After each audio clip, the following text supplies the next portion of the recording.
ano ito, sa the coming crisis, ang mga pararating na mga krisis. Sabi dito sa unang quotation, PK 3537, the present is a time of overwhelming interest to all living. Rulers and statesmen, men who occupy positions of trust and authority, thinking men and women of all classes, have their attention fixed upon the events taking place about us. They are watching the relations that exist among the nations. They observe the intensity that is taking possession of every earthly element, and they recognize that something great and decisive is about to take place, that the world is on the verge of a stupendous crisis. So, ganito ang nangyayari ngayon, sabi sa Tagalog. Ang kasalukuyan ay panahon ng matinding interes para sa lahat ng nabubuhay. Ang mga pinuno at mga estadista, mga taong may hawak ng mga posisyon ng pagtitiwala at otoridad, mga nag-iisip na lalaki at babae sa lahat ng antas, ay nakatuon ang pansin sa mga pangyayaring nagaganap sa ating paligid. Mayroon ibang nagsasabi na global warming, may nagsasabi na climate change. So,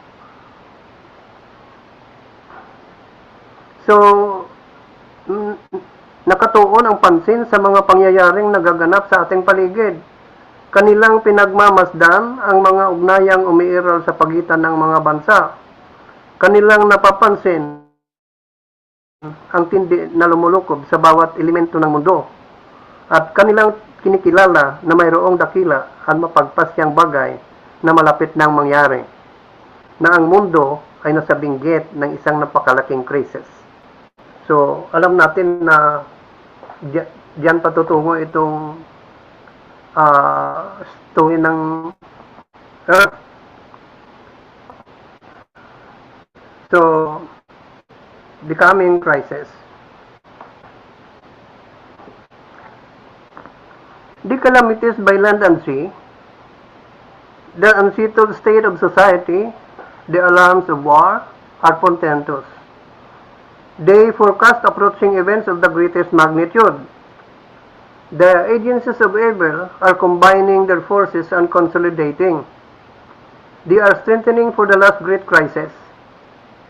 Great changes are soon to take place in our world, and the final movements will be rapid ones.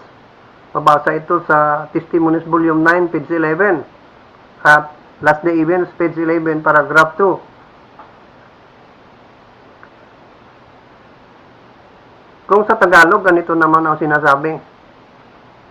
Ang mga kalamidad sa lupa at dagat, ang maligalig na kalagayan ng lipunan, ang mga banta ng digmaan na ay nagbabadya ng panganib, ang mga ito ay naghuhula sa paparating na pangyayari na may pinakamalaking kahalagahan.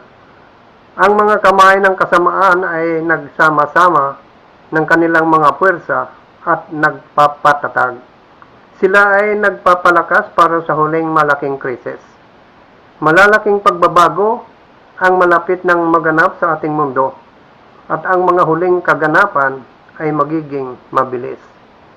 So, alam natin na mga banta ng digmaan ang nangyayari ngayon sa Ukraine at saka Russia, nangyayari sa Libya, sa Iran at saka sa US, Israel at saka Hamas. So, mga banta ng digmaan, ang mga ito ay naghuhula ng paparating na mga pangyayari na may pinakamalaking kahalagahan. So, hinihintay natin ang pinakahuling malaking krisis.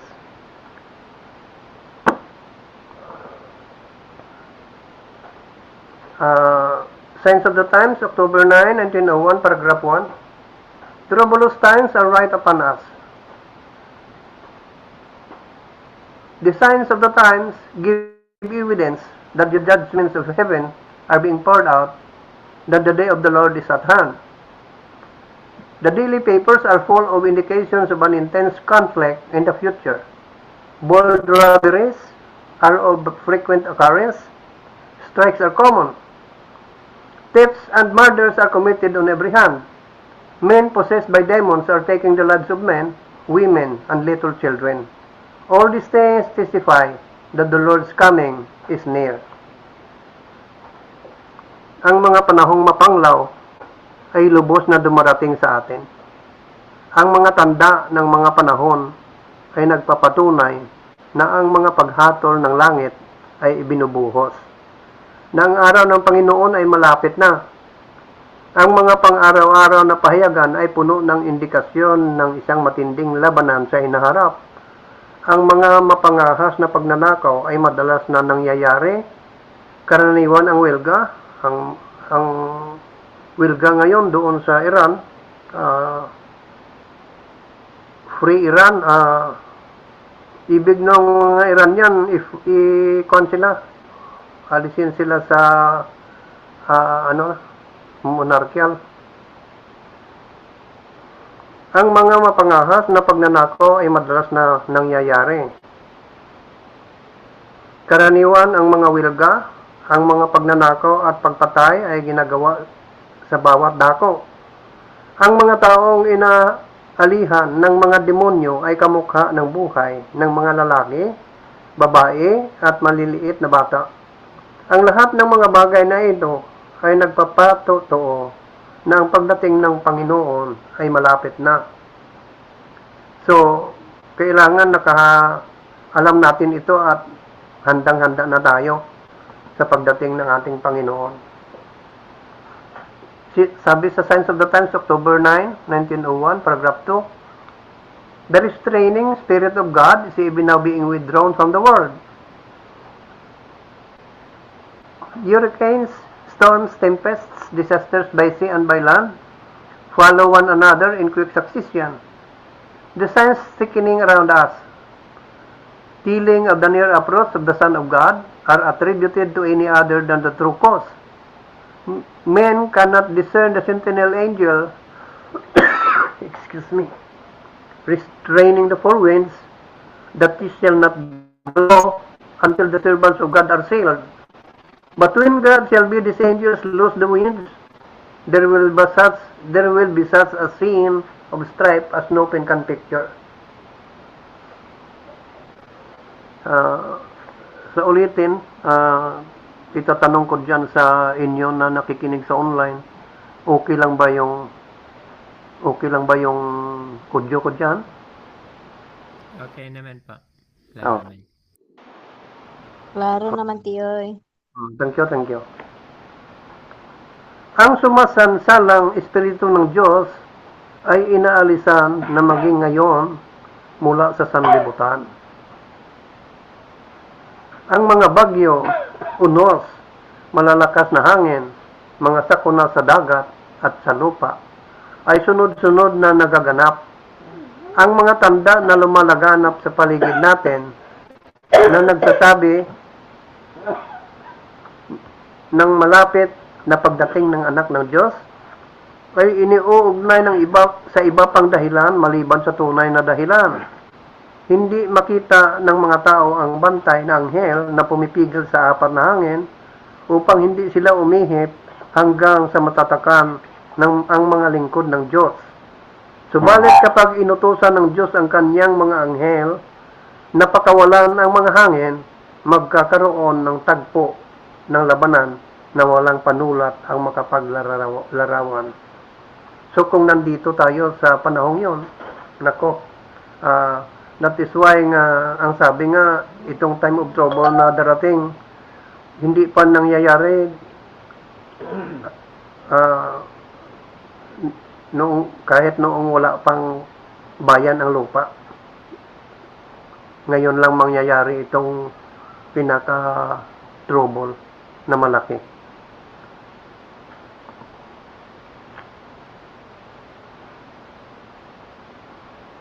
The time is right upon us when there will be sorrow in the world that no human balm can heal. Even before the last great destruction comes upon the world, the flattering monuments of man's greatness will be crumbled in the dust. God's retributive judgments will fall on those who in the face of great light have continued in sin. Costly buildings, supposed to be fireproof, are erected, but as Sodom perished in the flames of God's vengeance, so will these proud structures become ashes. I have seen vessels which cost immense sums of money, wrestling with the mighty ocean, seeking to breast the angry billows, but with all the treasures of gold and silver, and with all their human freight, they sunk into the watery grave. Man's pride will be buried with the treasures he has accumulated by fraud. God will avenge the widows and orphans who in hunger and nakedness have cried to him for it.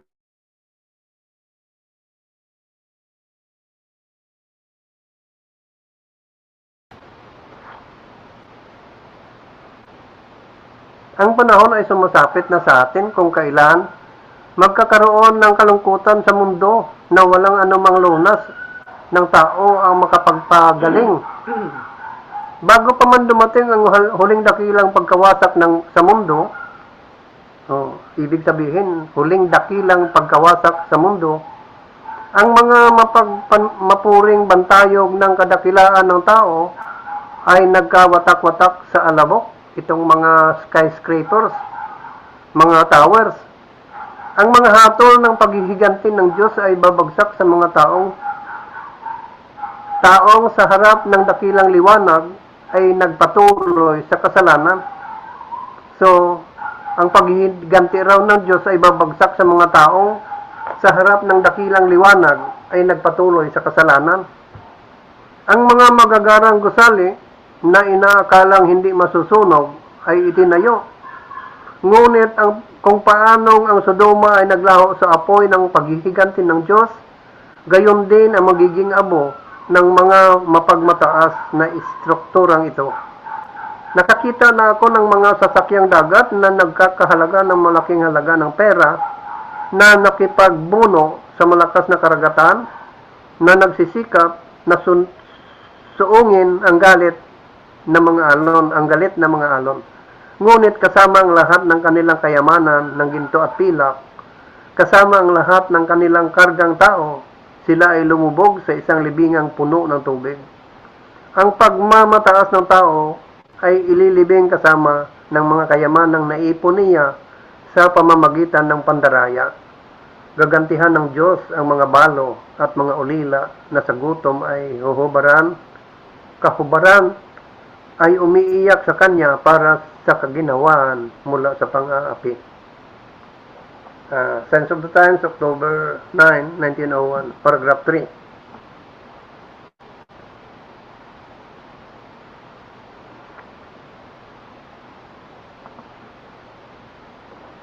As of the days of Noah were, so shall also the coming of the Son of Man be. As of the days of Noah were, so shall also the coming of the Son of Man be. For as in days that were before the flood, they were eating and drinking, marrying and giving in marriage, until the day that Noah entered into the ark, and knew not until the flood came, and took them all away. So shall also the coming of the Son of Man be. In the days of Noah, God saw that the wickedness of man was great in the earth, that every imagination of the thoughts of his heart was only evil continually. And it repented the Lord that he had made man on the earth, and it grieved him at his heart. And God said unto Noah, the end of all flesh is come before me, for the earth is filled with violence through them, and behold, I will destroy them with the earth. Sabi sa Signs of the Times, October 9, 1901, paragraph 5. Sapagkat kung paano ang mga araw ni Noe ay gayon din ang pagdating ng anak ng tao. Sapagkat kung paano ang mga araw na una sa baha ay nagsisikain sila at nagsisiinom, at nangag-aasawa at pinapag-aasawa hanggang sa araw na pumasok si Noe sa daong, at hindi nila nalalaman hanggang sa dumating ang baha at dinila silang lahat. At gayon din naman ang pagdating ng anak ng tao. Sa mga araw ni Noe, nakita ng Diyos na malaki ang kasamaan ng tao sa daigdig. At ang bawat haka ng mga pag-iisip ng puso niyaon ay pawang masasama na lamang palagi. At pinagsisisihan ng Panginoon na nilalang niya ang tao sa lupa at nalumbay siya sa kanyang puso. At sinabi ng Diyos kay Noe, ang wakas ng lahat ng laman ay dumating na sa harap ko, sapagkat ang lupa ay napuno ng karahasan dahil sa kanila. At narito, lilipulin ko sila, pati ang lupa.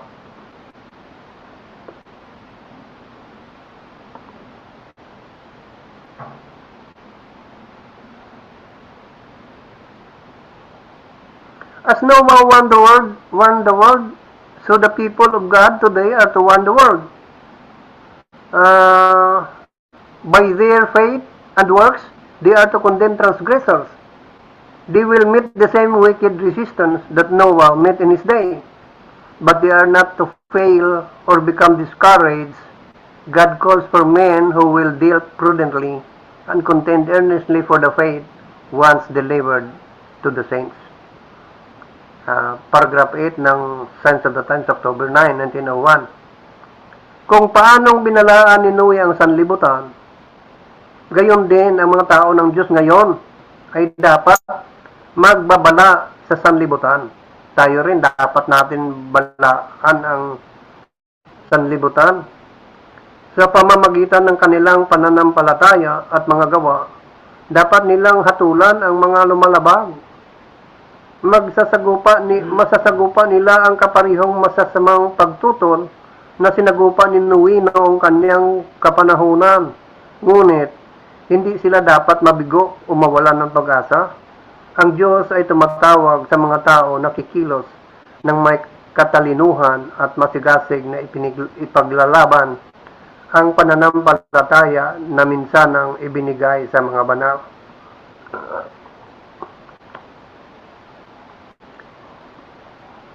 Sa paragraph 9, ipinadala ng Panginoon ang kanyang bayan ang babala.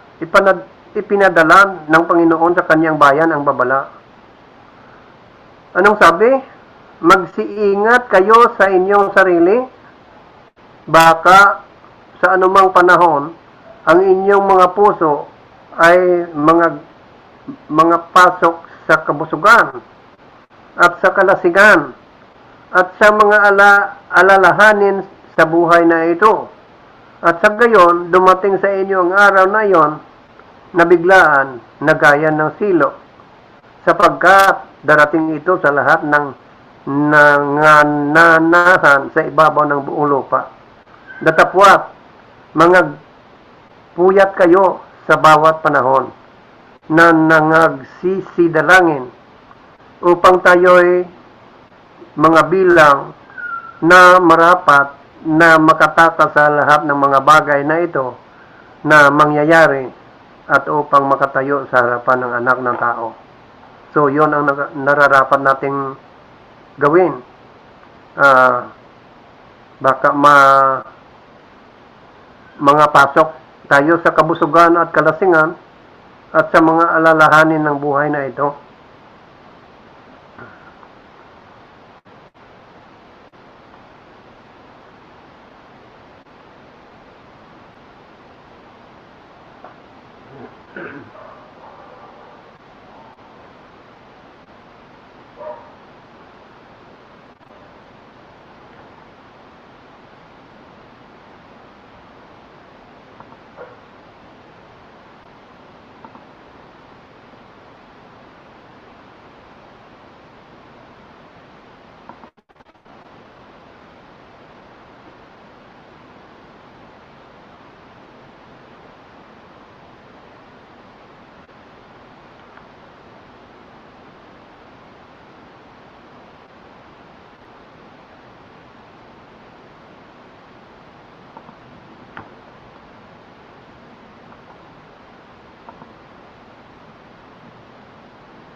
In these words, the danger signal is uplifted. The warning is given to those who have received the important truth for this time, yet are not making ready for the coming of Christ. So mahirap ito.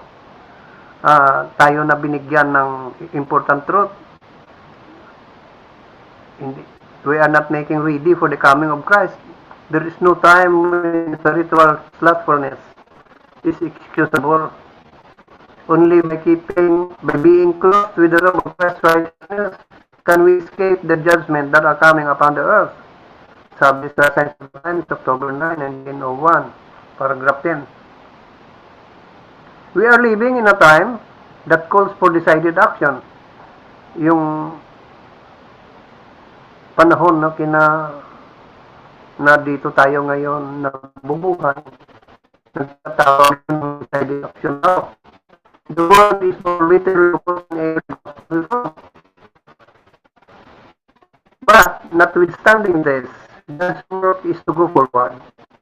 The words of Christ come down to us who are giving at the close of this earth's history. Sabi niya, when these things shall begin to come to pass, then look up and lift up your heads, for your redemption draweth nigh. The nations are in unrest. Times of perplexity are upon us. Men's hearts are failing them for fear of the things that are coming upon the earth. But those who believe in God will hear His voice amid the storm saying, "It is I. Be not afraid." The world is lying in a wickedness and apostasy. Rebellion to God's law seems almost universal. But amid the tumult of excitement, with confusion in every place, this is a work to be done for God in the world. Science of the Times, October 9, 1901, paragraph 11.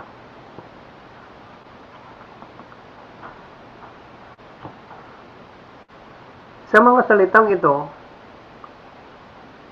itinaas ang sinyal ng panganib. Ang babala ay binigay sa mga nakatanggap ng mahalagang katotohanan para sa panahong ito. Subalit, hindi naghanda para sa pagdating ni Kristo. Maraming mga tayong mga nakikilala na hindi naghahanda para sa pagdating ni Kristo. Naniniwala tayo na darating na si Kristo pero wala tayong corresponding works. Walang panahon kung kailan katanggap-tanggap ng ang espiritual na katamaran. Tanging sa pamagitan ng pagiging nakasuot ng balabal ng katuwiran ni Kristo, makakatakas tayo sa mga paghukom na darating sa lupa. Nabubuhay tayo sa isang panahon na humihingi ng mapagpasyang pagkilos. So, itong panahon natin, humihingi na kailangan maano tayo sa pagpasya. Makapagpasya tayo ng kung alin ang tatayuan natin. Ang mundo ay mas mapait na sumasalungat kaysa dati sa reforma ng Ebanghelyo. Ngunit sa kabila nito, ang gawain ng Diyos ay kailangang sumulong. Ang mga salita ni Kristo ay dumating sa atin na nabubuhay sa pagtatapos ng kasaysayan ng lupa. Sabi niya, kapag ang mga bagay na ito ay nagsimulang mangyari, pagkatapos ay tumingin sa itaas at itaas ang inyong mga ulo sapagkat ang inyong pagtubos ay malapit na. Ang mga bansa ay hindi mapapali na sa atin ang mga panahon ng kaguluhan. So, ibig sabihin ngayon na ang panahon ng kaguluhan. Ang mga puso at ng mga tao ay ang mga puso ng mga tao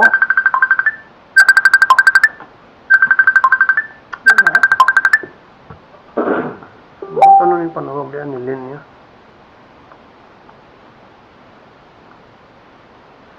Ang mga bansa ay hindi mapakali na sa atin ang mga panahon ng kaguluhan.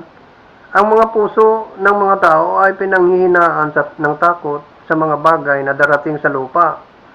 Ngunit ang mga naniniwala sa Diyos ay nakaririnig ng kanyang tinig sa gitna ng bagyo. na nagsasabi, ako ito, huwag kayong matakot. So, ganyan ang nararapat na boldness natin kung nasa harap tayo ng mga malalaking pagsubok. Huwag kayong matakot, ako ito. Yan ang sabi, ang papalakas sa atin ng Panginoon. Ang mundo ay nakahandusay sa kasamaan at apostasya. Ang panghihimagsik laban sa kautusan ng Diyos ay tila halos universal. Ngunit sa gitna ng kaguluhan ng pagkasabik na may pagkalito sa bawat lugar, mayroong isang gawain kailangan gawin para sa Diyos sa mundo.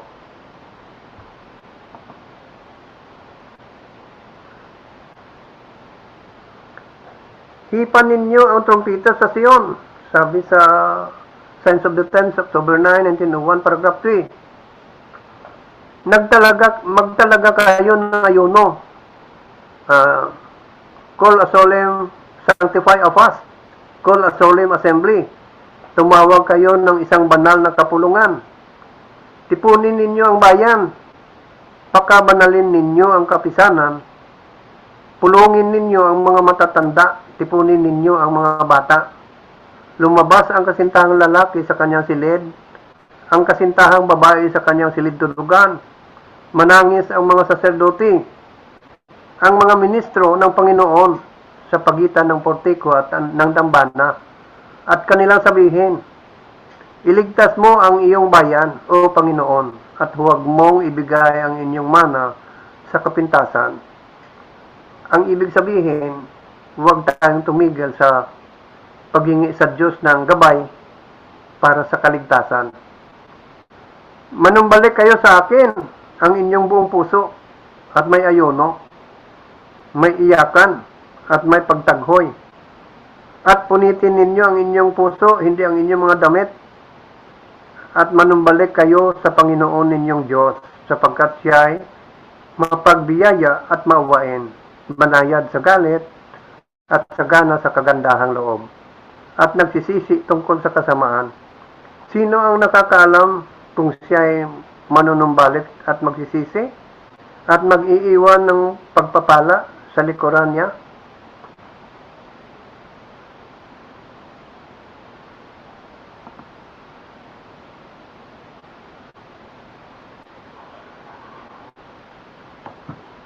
While the Protestant world is by her attitude making concessions to Rome, let us arouse to comprehend the situation and view the contest before us in its true bearings. So, habang ang mundong protestante raw, sa pamamagitan ng kanyang saloobin, ay nagbibigay ng mga konsesyon sa Roma, ibig sabihin, sinusunod nila kung anong pinapasunod ng Roma, magising tayo upang maunawaan ang sitwasyon at tignan ang labanan sa harap natin sa tunay nitong kalagayan. Hayaan ang mga bantay ngayon na magtaas ng kanilang boses. Sino ba itong mga bantay na ito? Mga bantay sa pader ng Sion. So, hayaan ang mga bantay ngayon na magtaas ng kanilang boses at ibigay ang mensahe na kasalukuyang katotohanan para sa panahong ito. At ibigay ang mensahe ng kasalukuyang katotohanan. Ibigay raw natin ang present truth for this time. Ipakita natin sa mga tao kung nasaan tayo sa kasaysayan ng propesya. At hangarin nating gisingin ang diwa ng tunay na protestantismo na ginigising ang mundo sa kahalagahan ng mga pribilehiyo ng kalayaan sa relihiyon na matagal nang tinatamasa.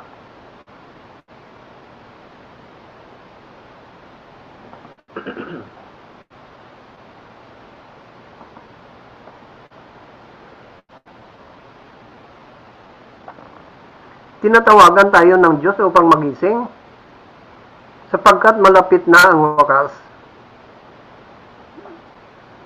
Ang bawat oras na lumilipas ay isang aktibidad sa mga hukuman ng langit upang maganda ng mga tao sa lupa upang gumanap ng isang bahagi sa mga dakilang eksena na malapit ng maganap sa atin.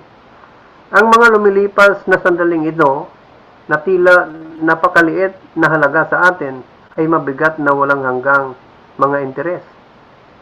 Ay mabigat sa walang hanggang mga interes. Hinuhubog nila ang tadhana ng mga kaluluwa para sa buhay na walang hanggan o walang hanggang kamatayan. Ang mga salitang sinasambit natin ngayon sa pandinig ng mga tao, ang mga gawaing ginagawa natin, ang diwa ng mensaheng dinadala natin ay magiging isang samyo ng buhay tungo sa buhay o ng kamatayan tungo sa kamatayan. Will be a sable of life unto life or death unto death.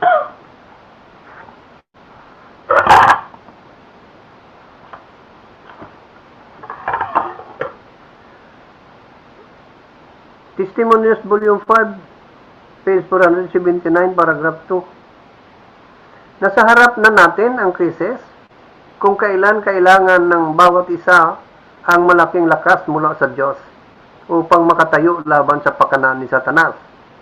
So, kailangan natin ang malaking lakas mula sa Diyos. Siya lamang ang makatulong sa atin tungkol sa mga graces niya.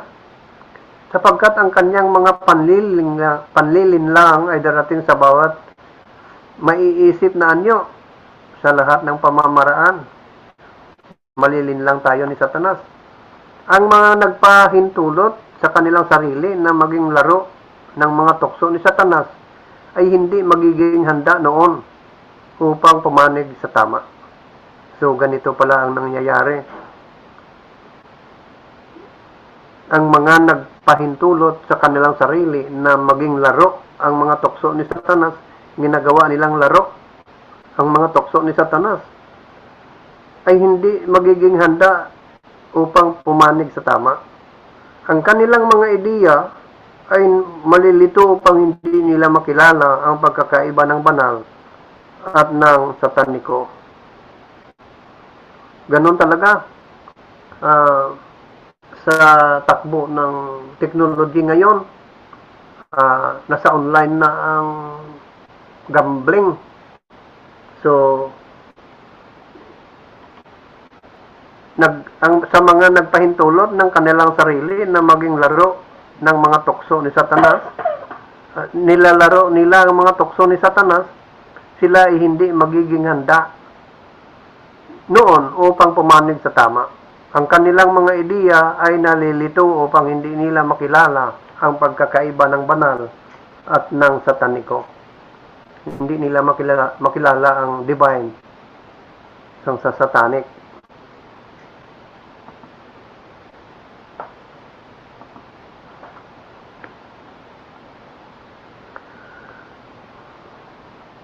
Darating ang isang krisis sa bawat isa sa ating mga institusyon. So, darating daw ang mga krisis sa bawat isa sa ating mga institusyon. May mga impluensya sa salungat sa mga ito mula sa mananampalataya at gayon din sa mga hindi mananampalataya. Hindi na dapat magkaroon ng pagtataksil o tiwala o banal na pagtitiwala ngayon para makinabang o dakilain ang sarili. Dapat nating patuloy na bantayan ang ating buhay ng may masigasig na pag-iingat upang hindi tayo mag-iwan ng maling impresyon sa sanlibutan. Sabihin mo ito, isagawa mo ito. Ako ay isang Kristiyano. Hindi ako maaaring kumilos ayon sa mga tuntunin ng sanlibutan. Dapat kong mahalin ang Diyos ng buong buo at ang aking kapwa gaya ng aking sarili. Hindi ako maaaring pumasok o makipagsabwatan sa anumang kaayusan na makakasagabal sa kahit na kaunting paraan ng aking pagiging kapaki-pakinabang o makapagpapahina ng aking impluensya o makasisira sa tiwala ng sinuman sa mga kasangkapan ng Diyos. Testimonies Volume 5, page 479, paragraph 3.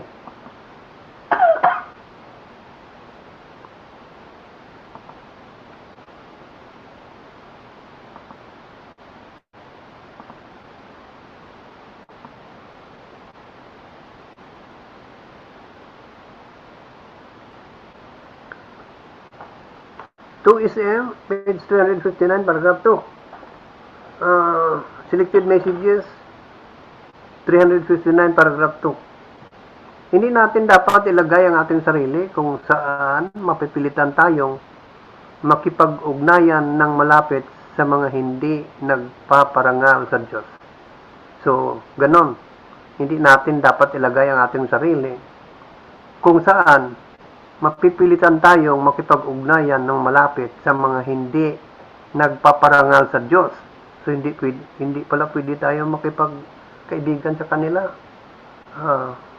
From such stone away, yun ang sabi sa Timothy. Malapit nang dumating ang isang krisis tungkol sa pagtalima sa linggo. Ang grupong nagtataguyod ng linggo ay nagpapalakas ng kanilang maling mga pag-aangkin at nangangahulugan ito ng pang-aapi sa mga nagpapasyang ipangilin ang sabat ng Panginoon. Dapat nating ilagay ang ating sarili kung saan maaari nating isakatuparan ang utos tungkol sa sabat sa kaganapan nito. 6 na araw kang gagawa, ang sabi ng Panginoon, at gagawin mo ang lahat ng iyong gawain, subalit ang ikapitong araw ay ang sabat ng Panginoon mong Diyos. Sa araw na yan ay huwag kang gagawa ng anumang gawain. At dapat tayong magiging maingat na huwag ilagay ang ating sarili kung saan magiging mahirap para sa atin at sa ating mga anak ang pag-iingat ng sabat. So, huwag nating ilagay sa delikadong lugar ang ating pagsunod ng sabat.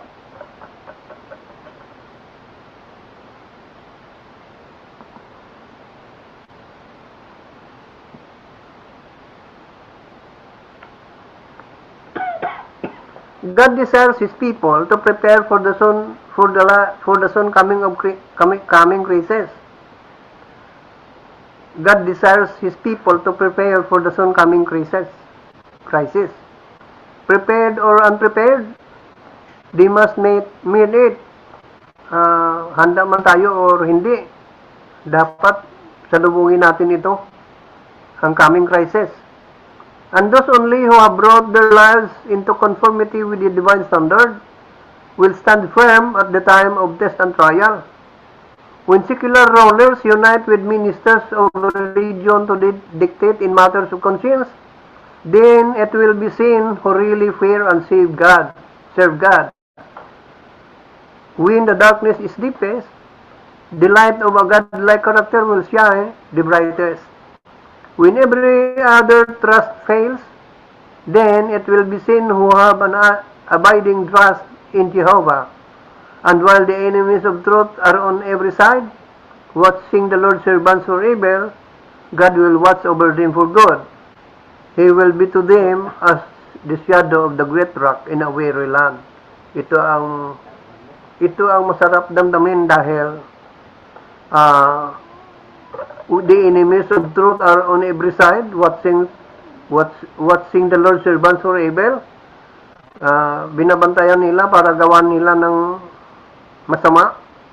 God will watch over them for good. Babantayan sila ng Diyos. He will be to them as the shadow of the great rock in a weary land. Maging shadow sila ng malaking bato sa weary land at still time of storm. Hangad ng Diyos na ihanda niya ang kanyang bayan para sa nalalapit na krisis. Handa man o hindi, mga bayan ng Diyos, sakop tayo niyan, handa man tayo o hindi, kailangan nating harapin itong lahat. At tanging yaon lamang ang nagdala ng kanilang buhay na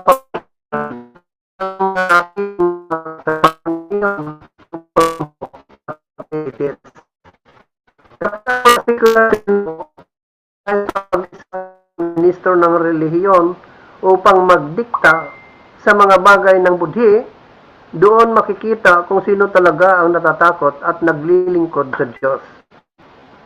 Kapag ang kadiliman ay pinakamatindi, ang liwanag ng isang makadiyos na karakter ay magniningning ng pinakaliwanag. Kapag nabigo ang bawat iba pang tiwala, doon makikita kung sino ang may nananatiling pagtitiwala kay Jehovah. At habang ang mga kaaway ng katotohanan ay nasa bawat panig, binabantayan ang mga lingkod ng Panginoon para sa kasamaan, babantayan sila ng Diyos para sa ikabubuti. Siya ay magiging sa kanila na parang anino ng isang malaking bato sa isang lupain na pagod na pagod.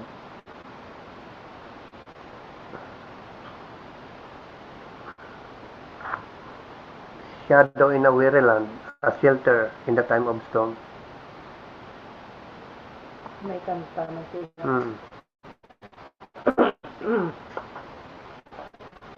Ang salita ng Diyos, ay malinaw na nagpapahayag na ang kanyang tutusan ay tatanggihan, yayapakan ng sanlibutan. Magkakaroon ng di pangkaraniwang paglalaganap ng kasamaan. Ang nagpapakilalang mundong sistante ay nakikipag-ugnayan sa tao ng kasalanan. At ang simbahan at ang sanlibutan ay magkakaroon ng tiwaling pagkakasundo. Amo na ni Dayon.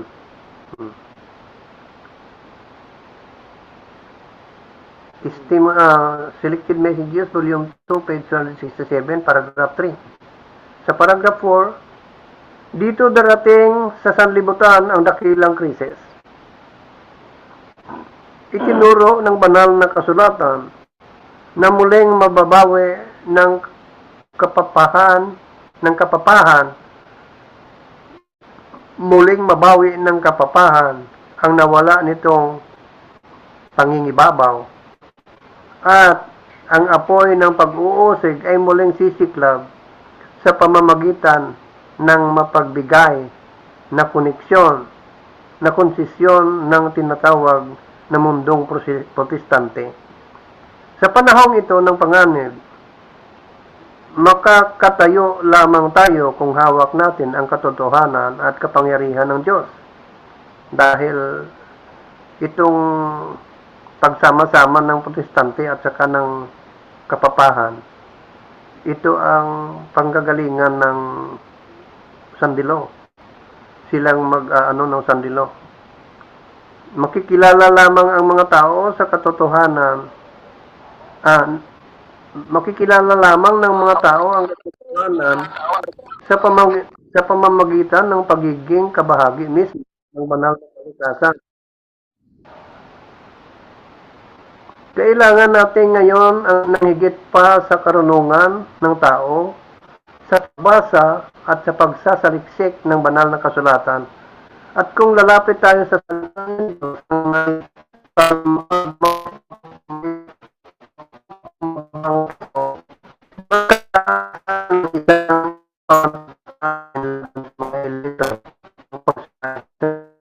kautusan.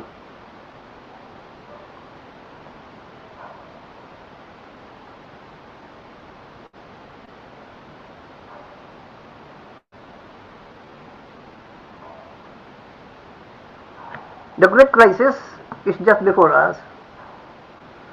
To meet its trials and temptations and to perform its duties will require persevering faith. But we may triumph gloriously. Not one watching, praying, believing soul will be snared by the enemy.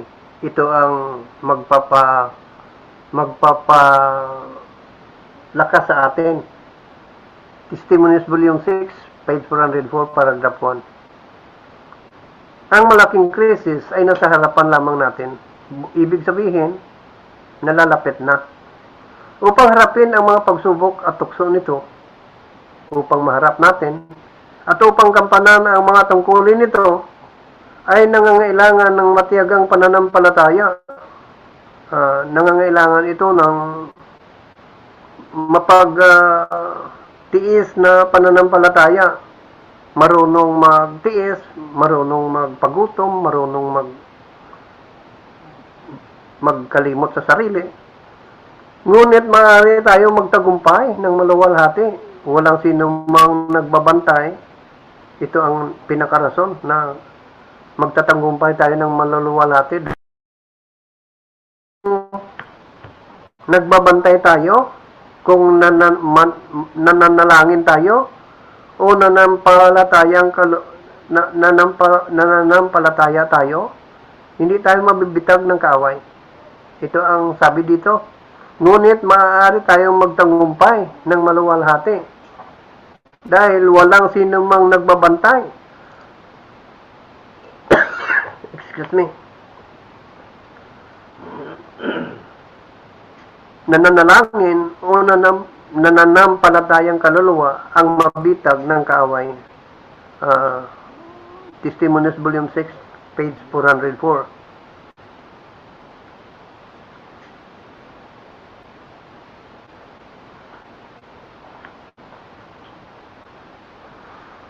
In the time of trial before us, God's pledge of security will be placed upon those who have kept the word of His patience. Christ will say to His faithful ones, sa panahon ng pagsubok na nasa harapan natin, ang pangako ng Diyos ng katiyakan ay ilalagay doon sa mga nag-ingat ng salita ng kanyang pagtitiyaga. Sasabihin ni Kristo sa kanyang mga tapat, halikayo, bayan ko. Come, my people, enter thou into thy chambers, and shut thy doors. Pumasok kayo sa inyong mga silid at isara ninyo ang inyong mga pinto sa palibot ninyo. Magkubli kayong sandali hanggang sa makaraan ng galit. Isaiah 26:20.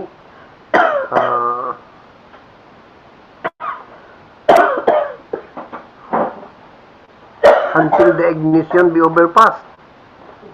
The Lion of Judah, so terrible to the rejecters of this grace, ining leon sang Huda, nga mapintas sa mga ukon nakakatakot sa mga hindi tumatanggap ng kanyang grace, will be the Lamb of God to the obedient and faithful. Magiging kordero ng Diyos ito sa mga masunurin at sa mga faithful. The pillar of blood which speaks wrath and terror to the transgressors of God's law. Ang haligi ng ulap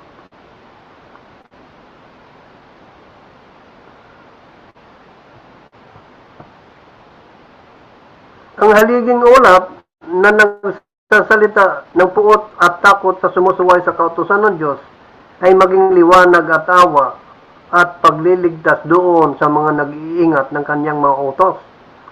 Ang bisig na malakas na humampas sa mga mapangimagsik ay magiging malakas upang iligtas ang mga tapat. Ang bawat tapat ay tiyak na titipunin at susunugin niya ang kanyang susuguin niya ang kanyang mga anghel na may malakas na tunog ng trompeta at titipunin nila ang kanyang mga hinirang mula sa apat na hangin buhat sa isang dulo ng langit hanggang sa kabilang dulo. Matthew 24:31.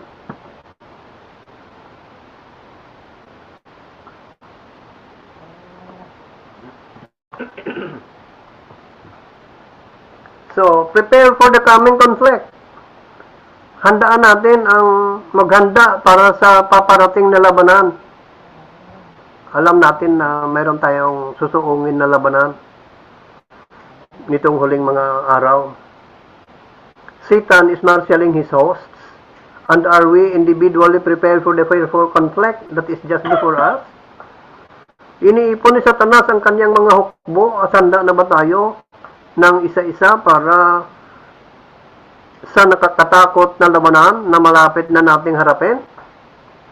Inihanda ba natin ang ating mga anak para sa dakilang krisis? Ito ang pinakamalaking question. Kung ginagawa natin ito bilang mga magulang sa ating mga anak. Inihahanda ba natin ang ating mga anak para sa dakilang krisis? Sa pinakamalaking krisis na mangyayari? Inihahanda ba natin ang ating sarili sa ating mga sambahayan na unawain ang posisyon ng ating mga kalaban, at ang mga kanilang mga paraan ng pakikidigma? Ang ating mga anak ba ay nagkakaroon ng mga ugali ng pagiging mapagpasya upang sila ay magiging matatag at hindi sumusuko sa bawat bagay na may prinsipyo at tungkulin? Pagdarasal ko na naway maunawaan nating lahat ang mga palatandaan ng mga panahon. So ito ang prayer ng sumulat nito, ni Mrs. White. Ipinagdarasal ko na naway maunawaan nating lahat ang mga palatandaan ng panahon, at naway maihanda natin ang ating sarili at ang ating mga anak upang sa panahon ng labanan, ang Diyos ay magiging kanlungan at depensa natin.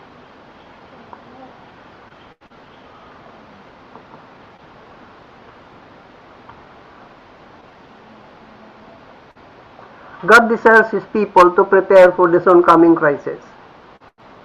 Nais ng Diyos na ihanda ang kanyang bayan, ang kanyang sarili para sa nalalapit na krisis.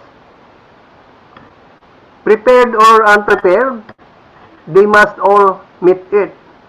Nakahanda man o hindi handa, kailangan nilang harapin itong lahat. At tanging yaon lamang na nagdala ng kanilang buhay sa pagsunod sa pamantayan ng Diyos, sila lamang ang mananatiling matatag sa panahon ng pagsubok at kapigatian na yon.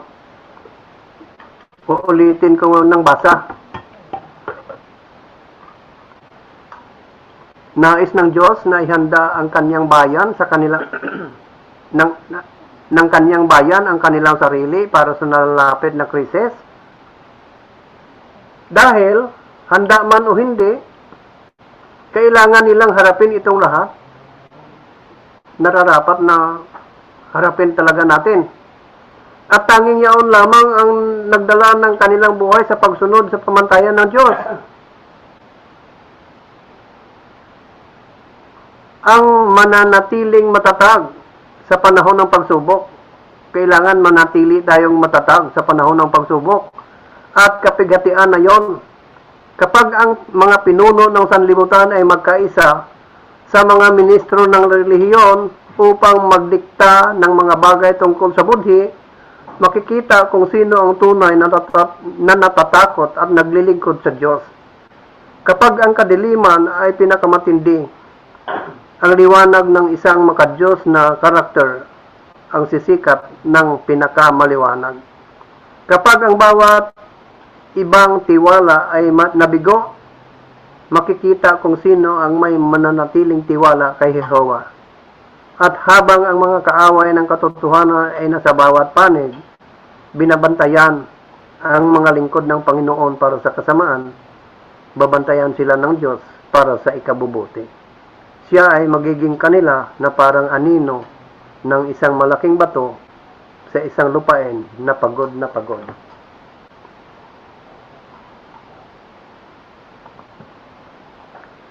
Pagpanghanda para sa katapusang krisis. Sabi sa Testimonies Volume 6, page 404, the great crisis is just before us. Nandito na sa harapan natin.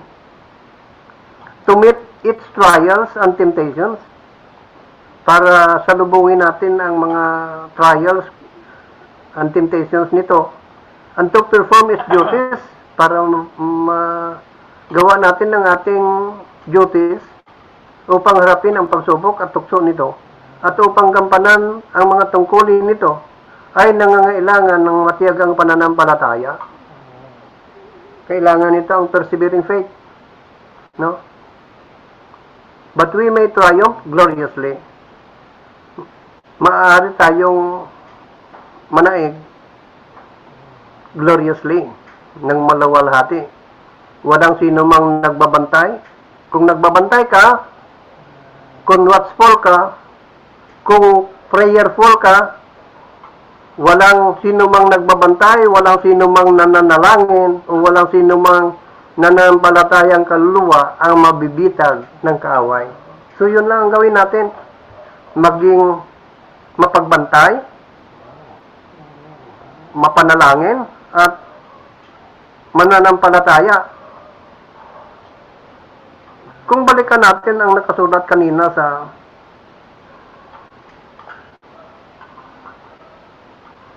Adventist homepage 186 paragraph 2 dito sa bandang huli. Uulitin ko ang pagbasa nito sa ang prayer ng author nito na si Mrs. White. At saka ito rin ang prayer ko, no? Bilang panghuling babasahin ko. Ipinagdarasal ko na naway maunawaan nating lahat ang mga palatandaan ng mga panahon. At naway maihanda natin ang ating sarili at ang ating mga anak upang sa panahon ng labanan ang Diyos ay magiging kanlungan at depensa natin. Ito ang dasal ng ating propetisa. So, ito rin ang dasal ko.